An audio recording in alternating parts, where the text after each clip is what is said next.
Hello and welcome. This is just a new resource in addition to what you have in your book. So we are going to call ours Accounting 1100. In your book on page 110, it's Net Solutions. So it's similar to the unadjusted trial balance for Net Solutions. I have only added a few lines because in this chapter we are going to be dealing with accumulated depreciation, wages payable. Then we're going to drop down to how we're going to adjust supplies expense, how we're going to adjust possibly rent expense and insurance expense, and we're going to record depreciation expense as well. Now we want to make sure our adjusted journal entries are made because they affect our financial statements, and we're going to look how those effects play into our financial statements. So we're going to go ahead and look at an income statement here before we make any of these adjustments. So you can see that we have net income of $8,225. So in a moment we'll see how, if we did not make those adjusted journal entries, how we could overstate or understate our balance sheet or our income statement and or net income, which is detrimental to our managers and the users of our financial statement, whether they're internal or external. So let's get started. This is on page 110 through page 112.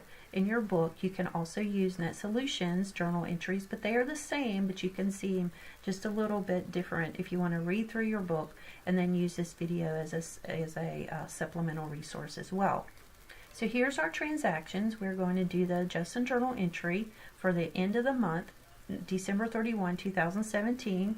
Look at us. We are now a corporation, Accounting 1100 Inc. We bought supplies. We had supplies that were prepaid. We have them on our balance sheet, $2,000. Now we need to make an entry at the end of the accounting period for proper matching because we did use some of those supplies during our revenue cycle, and we have to match, proper matching, revenue and expenses. So we've gone in and we took account and we've determined that the value of the supplies that we have left on hand is $760. So our journal entry is right here. This is our adjusted journal entry. Debit to supplies, which is the difference between our $2,000 left with our $760 that we determined was left on hand. That means that we use $1,240 in our revenue cycle or our current accounting period. So this is expense versus our matching to our revenue. So we're going to again debit supplies expense, credit supplies, $240. You can see your T accounts, you can see your unadjusted trial balance, beginning balance, you can see your adjustments, then you can see how much we have left on hand at December 31, or what the adjusted balance would be for each of these particular accounts. Okay, so the next transaction that we want to determine what our adjusted journal entry would be is that an insurance policy that covered 12 months, we paid on December 1st, $2,400. We need to expense at least 1 month because it's December 31st, so that's December 1 through 31, 1 month's policy expense. So insurance expense debit, prepaid insurance credit, record 1 month's insurance expense. And you can see your T accounts just as you did for the supplies and prepaid supplies.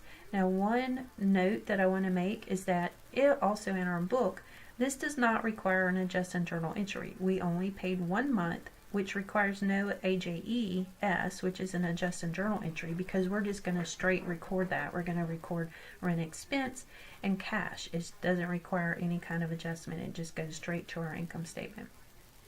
So since we have recorded these entries, let's look over here to our new trial balance, and then let's see how it affects our income statement if we had not recorded those. So this is our adjusted trial balance at this time, assuming at this point in time there's no more adjusted journal entries. So we've gone through, our $760 is there, our prepaid insurance is down 1 month for the $200. If you scroll down just a little bit, your supplies expense is $2,040. Your insurance expense is $200. Now what if you hadn't recorded those? If you hadn't recorded that, if you look over here at how it would have affected your balance sheet, if these entries had not been posted, the balance sheet for assets would be overstated. So you could see that because it was going to be the unadjusted trial balance amount was the $2,000. So you would have still overstated your balance sheet by the $1,240.